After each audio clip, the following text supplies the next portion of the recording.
So I was going to talk to you about the Mike Calta stuff. And, I'm not at a crossroads where I'm not going to talk about it because, there's a certain portion amount of people will be like, well, we don't like hearing that. We live in Phoenix, Arizona, and, we could care about that Tampa stuff.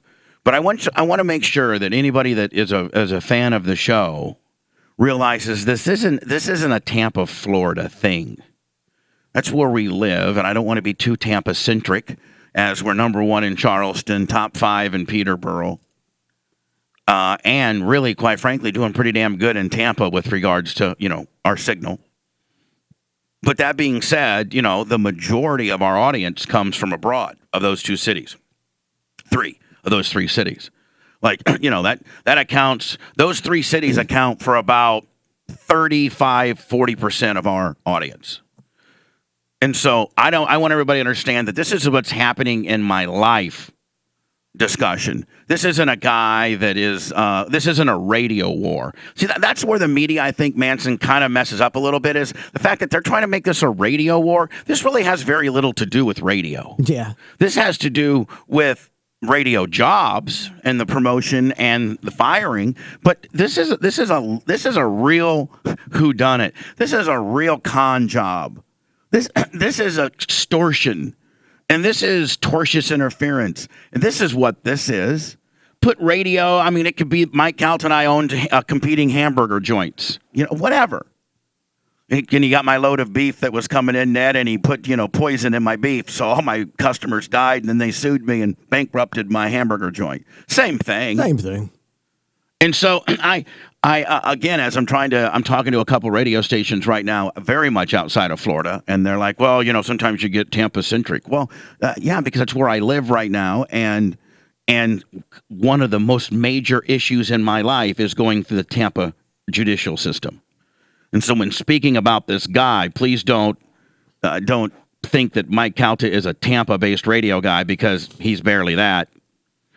If he wouldn't have stolen he's not earned his Tampa radio job. Nope. Ted Webb and Jack Harris and Ron Diaz and Orlando and, some of the other big franchises around here in Tampa have earned their jobs. They've went through the ranks of whether this market or other markets and, became successful radio personalities and then subsequently have a show. That guy didn't have. Tell me what he did. He never would have sniffed a microphone if he hadn't ever been on your show. Yeah.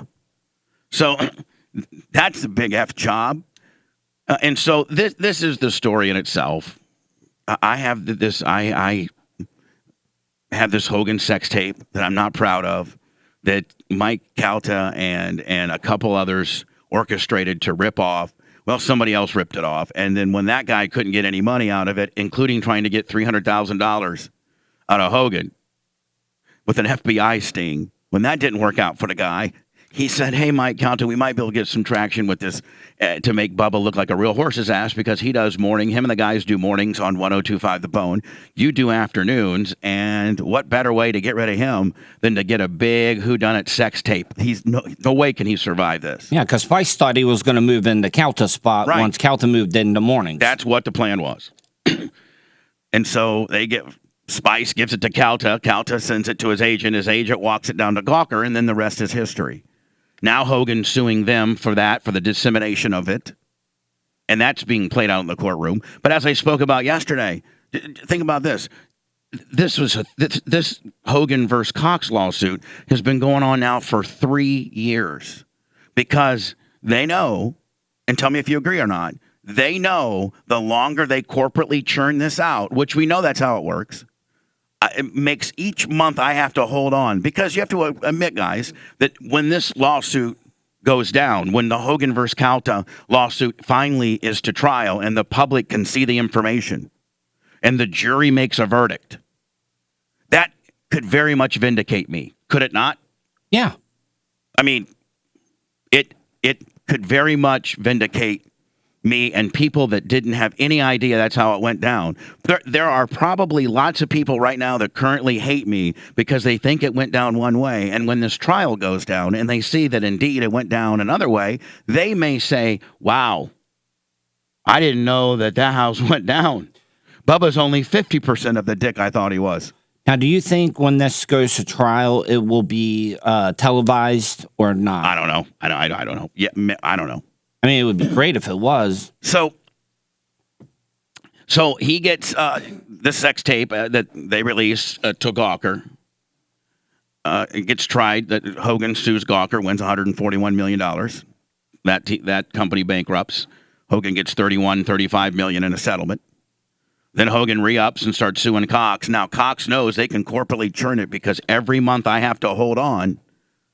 And the longer they can delay that trial, the longer it's going to take for the public to really know what they did. Right now, wouldn't you guys say that as a company and as personalities involved, they've got away pretty much scot-free? Pretty much. And in some instances, people have been promoted. Careers have been promoted. Yep. And so they are going on now. They've got rid of us in September of 2014. So Calta is going on 5 years of stealing our job. And so there's been this long struggle. I've most recently filed a lawsuit on Cox. Finally. And mine might go through the system quicker than what. I mean, I'm thinking mine might go to trial faster than Hogan's. Just because, we have a lot of the data. And so Calta, this guy who is part of the sex tape distribution, currently is being sued by Hogan. This guy now got, as you guys probably know, we were originally on 102.5 The Bone here in Tampa, Florida. We started it in 2008. And things were going really well. And they came to me in 2012 and said, we're a classic rock radio station, but we would like to build a talk franchise around you and your boys. That'd be great. All right, thanks. And they gave us a 5-year extension. And they're like, we're not going to, turn. And so on my birthday on 2012, April 23rd, 2012, they flipped the radio station from classic rock to FM talk, guy talk, like what we do, and Drew does, and Shannon does, Calta does. And at that point, Manson will vouch for me, because I don't know if he was in the room or he certainly spoke about it to Jay. I was given the opportunity because Mike Calta and I had a history, because I'd already fired him in 2000. He started out as my Power Pig intern. And then I took him onto our morning show. He was a very original morning show in 96 with me. It was me, him, Manson, and Guido on 98 Rock. And Manson, it took us 2-3 years to figure out that he was a lying thief. Yep. Back's just bad. He was bad. Just a really bad person. So we got rid of him in 2000, replaced him with Brent Hatley. And so there's been no love lost between him and I. And he frolicked around in Tampa radio on some AM stations and just was never nothing. He was never nothing. And so they gave him the mornings on 102.5 while we were at Sirius, nothing. Just. And so Jay O'Connell called me in 2007 and said, I want to bring you and you guys back for Morning Drive on 102.5 The Bone. We've been off of regular radio since 2004. We sat out 4 years. We started working for Stern in 2006. And so we worked 2006 and 2007 exclusively for Howard, Afternoon Drive. Well, then Cox comes up with a lot of money and says, we want you guys to do mornings. And the minute that you come on and sign right here, this is when Bob Neal was the president of the company. And, Manson, they're like, as soon as you sign here, we're going to give you Orlando, we're going to give you Miami, we're going to give you Jacksonville. It was a big deal. Yeah. And so for 2 years, 2008 and 2009, we did 2 shows a day. We did a morning show that was based out of Tampa and heard all over. And then we would, nap or screw around or go to the Clim Gym and work out. And then we would come do 3 to 7 or 4 to 8 on Sirius. We were doing 2 different shows. Well, it was killing us. But just let me rewind a little bit. So when I'm signing my deal in January of 2008, Jay O'Connell, the guy who, the general manager and local guy here in Tampa, ran the Tampa cluster, who made the decision to bring us in, who had the balls, he says to me, listen, we don't know what to do with Cowhead. He's in the morning. You're replacing him. That's who you're replacing. We were thinking about offering him afternoon drive. It's going to play like 8 records an hour, him and a couple of his guys, and it's just going to be like a, afternoon drive music kind of deal. Do you have a problem with that? And if you do, we won't hire him. And Manson knows what I said. I don't remember. I remember I said I don't want to cost a guy his job. Yeah, you really blew that one. Yeah, I did. I said, I don't want to cost a guy his job. I mean, he's not going to have anything to do with me. And that's the worst decision I ever made in my life. And so from all that time, he's been constantly just working it. We weren't at the building. We don't broadcast from the local building because we have our own place. Well, at least for about 30 more days, we might be here.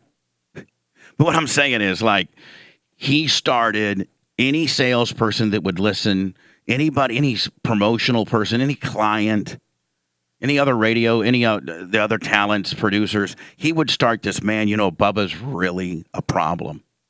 Bubba and the guys won't come over to the building because they're too good for us. You didn't want to participate? That's what we were told. I didn't. And so, which isn't true. But it's a he said deal. Like, Manson, how can we prove? Well, we never said that. Like, you can't. Yeah. It's perfect. And so at the end of the day, his agent gets the Hogan sex tape to Gawker in 2012.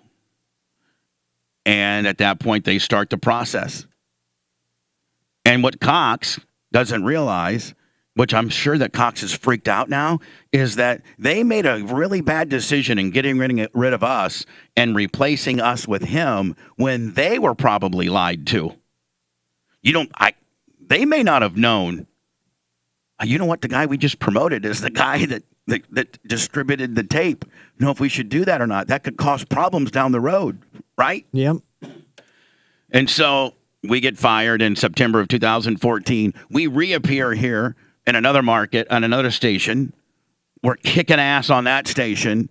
And then yet their involvement yet again gets us fired from that station. And that is all inclusive to my current lawsuit that I've filed on these guys. You could go to my Facebook, go to the Bubba the Love Sponge Show Facebook, and it's a Channel 28 story. It's pinned to the top. And I invite you, this story doesn't even make sense to you if you don't read that complaint, which will show you things that I can't speak about. Things that I can speak about, I think I can tie a story together for you that understand. But when you read that, it lays out the ratings deal. It lays out the Hogan deal. It lays it all out for you. Who did what, the timeline, and it'll blow your mind. Like literally, it's like something that you'd see on Netflix, right? It's not even comprehensible that you should be able to do that to somebody. But it's, the problem that I'm having is the fact that, and you guys can see it in the media, is the fact that it's not cool to ever portray me as a victim. No. Like, I don't make a good victim. Because I get on the air and am a little outlandish and say things that most people wouldn't, that question people, that call out local authorities. Now, that has all been my demise.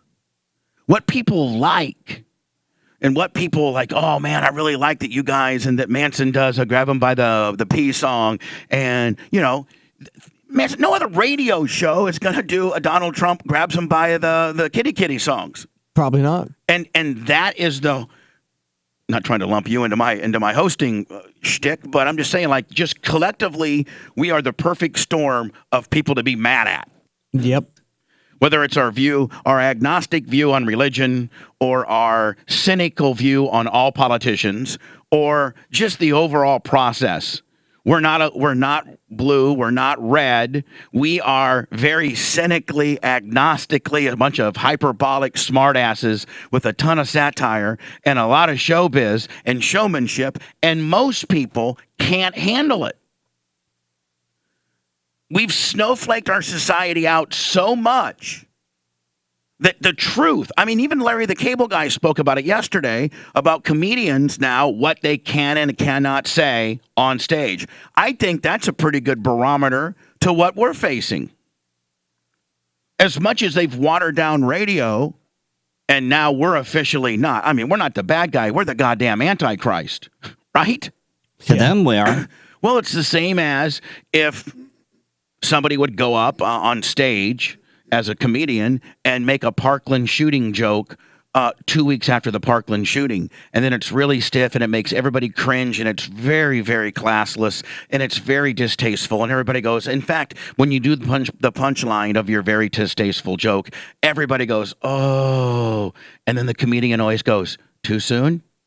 And everybody laughs and you move on, right? Yep. And you could talk about literally anything. I mean, you could have been 1 week after the JFK assassination, you could have said some kind of, I don't know. Or 9/11. Or 9/11 or anything. And, you know, you get that, oh, and then that guy's noted that guy really brought it. And the audience goes, oh, too soon? And then, now it's, man, don't say it at all. Fire him. Fire that guy.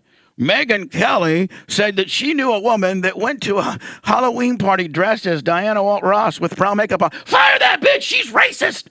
Make sure her advertisers know that Megyn Kelly, supports blackface. And she'll never work again.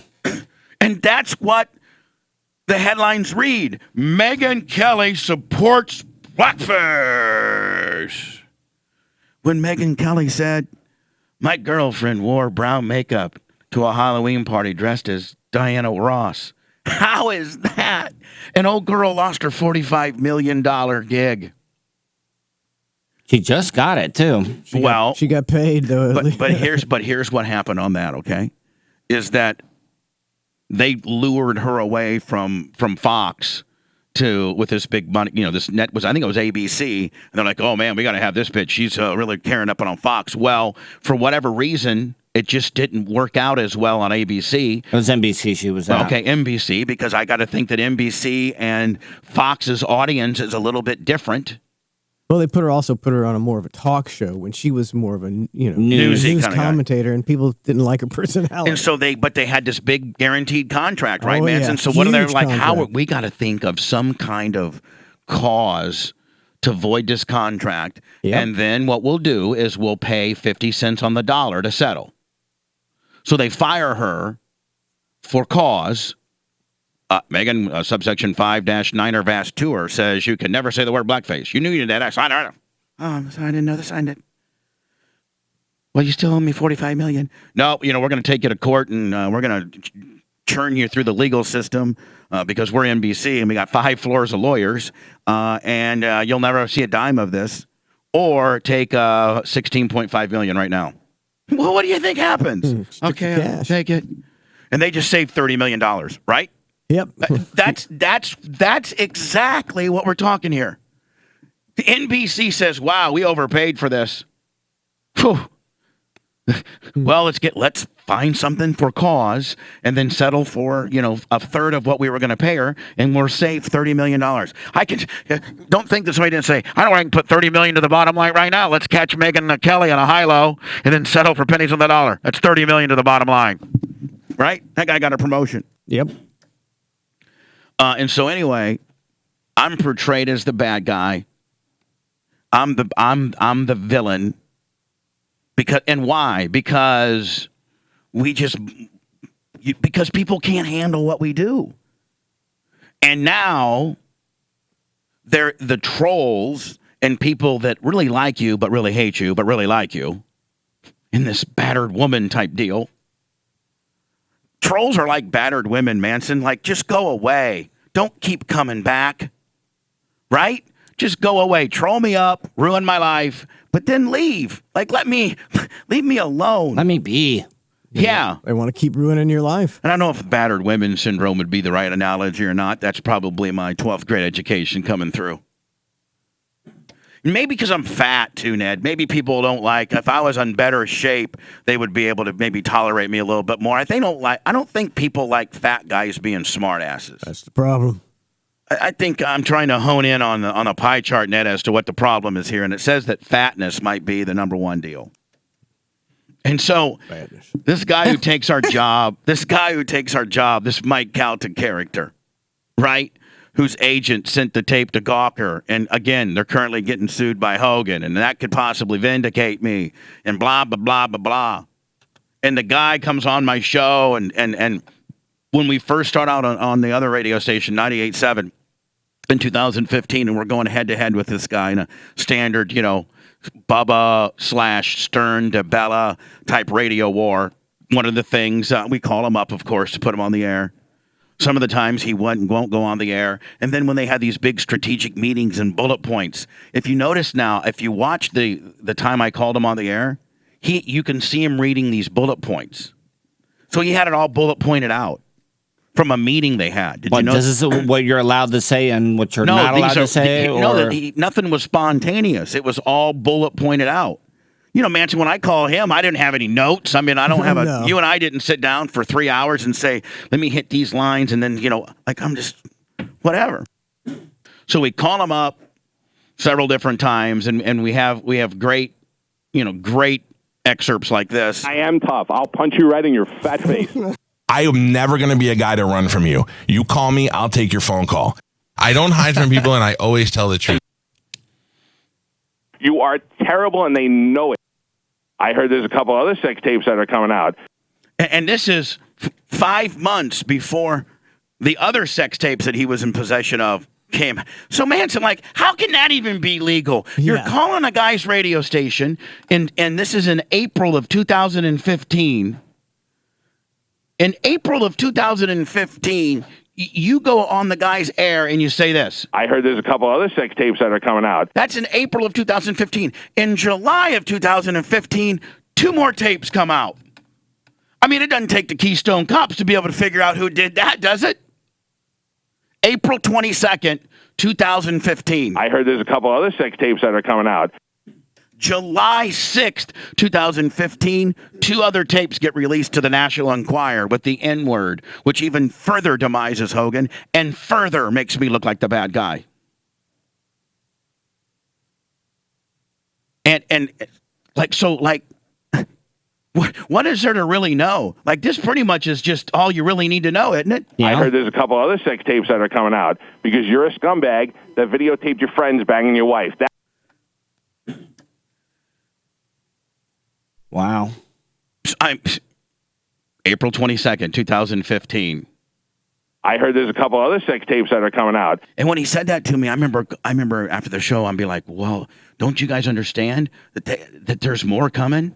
Oh, there's not more coming. There's he's just, puffing out his chest. Okay. Boom. They come out. And so we get fired yet again from 98.7. We get fired, and so now we frolic around in Tampa on a couple different AM stations that we're very thankful for. But it's the ultimate. I mean, Manson, it's kind of like in wrestling, the Montreal screw job. It's the Tampa screw job. Pretty I mean, much. they're talking about Bret Hart getting double-crossed backstage in Montreal for a pay-per-view. Okay, that was great for that particular little deal there, and within the wrestling lore and whatever. But you're talking about families and people's lives and federal courts and $141 million verdicts. And, I mean, that's a screw job now, right? That Big isn't time. some fake wrestling federation with some fake contest called pro wrestling and who gets a fake world champion strap, right? This is real life, the Tampa screw job. And so this guy, is Johnny, Mr. Cocky Pants. I've been on 102.5 The Bone now for 5 years. I'm number 1. I got Stingray Chevy and all these sponsors, and he probably is making $600,000-700,000 a year. That's probably what he's making. 5, 6, probably 550. And he still won't let us just do our show, entertain on Twitch, do Bubba Army Radio, good radio in Charleston, Tampa, and Peterborough. Repurposing our stuff through Facebook, repurposing our stuff through YouTube. We're working on a YouTube situation as well. And the fact that we were forced to go outside of terrestrial radio to try to make a living. And as kind of hard times as it is now, if we can hang on, we're first in. Because the day and age of these big time radio contracts in the morning for like Howard Stern type $30 million because you're heard in LA, New York, Chicago, Detroit, Philadelphia, Washington, those days are over. Because nobody in radio is going to make really any big money anymore because of the advent of podcasting and things like that. And so radio, which is losing hugely to digital, are not going to pay people a lot of money to do radio. There's going to be 15, 20 guys that make all the money. The Rushes, the Sean Hannitys, the Michael Savages.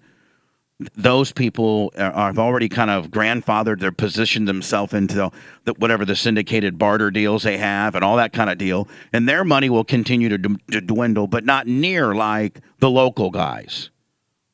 Used to be back in the day, you could be a local guy in Tampa and make $1 million a year. It was, if you were on the level that we were, it was $1 million to $1.5 million contract. Really? Yes. Yeah. It was $1 million contract. You know, I'm not going to give you the details of my contract, but I'm telling you, I have seen base salaries. I'm not going to say this is mine, but Manson, I would say that I have seen $1 million base with $75,000 bonuses every 3 months, which that's what, $300,000, and 20% of sales after expenses. Wow. Equating to about a $2.5 million a year deal if you would be top 3 in your demos. I've seen that deal. Man, I was underpaid. And that, stop. And that deal was about one year. So anyway, that doesn't exist. Like, it doesn't even exist in LA. And so I think as we're forced to put our trade and what we do on a different forum, I think we have to stop thinking that that's the only way to validate and or make, a bunch of money in radio. And so this guy continues to churn on over there and continues to lie, and he's obsessed with us. He's absolutely obsessed with us. Would you guys not agree that we don't engage, he just continues to just pick at us? Oh, without a doubt. And so in the ultimate Mark move, as you know, Howard, we are very fortunate to be friendly with Howard. Howard has said he's going to go. We are the only show, I think, at all ever that Howard even does live on live. I don't know of any other terrestrial radio show that has Howard Stern on the air with him being on the air as well. He's putting you on his airwaves and you're putting him on your airwaves. I don't know that it's ever been done. Maybe DeBella or when Howard was in some feuds terrestrially, but I don't know since he's on satellite he's ever done it. And he does it. He does it every once in a while with us. Probably, 6-7 times maybe? Yeah. And so because we have a special affiliation with Howard and personally know Howard, I mean, Ned, we were the only show outside. Handpicked. Not only that, handpicked, but also invited to the film festival and various birthday parties. Am I not right? You are right. Handpicked. Howard went out to the radio terrestrial tree, Ned, in the big orchard, and he went to one big fat apple, and he pulled it off, and he shined it up. He liked that apple a while, then he put it on a spigot. But we were handpicked. You didn't see the other side of the apple, all the bad spots. Yeah, exactly.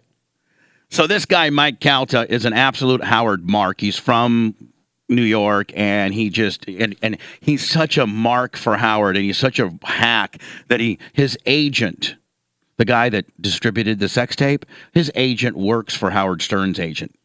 That's how much of a mark he is. And when Howard had a birthday party, did you see the Calta photo bomb? Yeah. Calta had a photo bomb as if Calta was behind a stanchion and Howard was coming out, down the line, and Mike Calta had a photo bomb.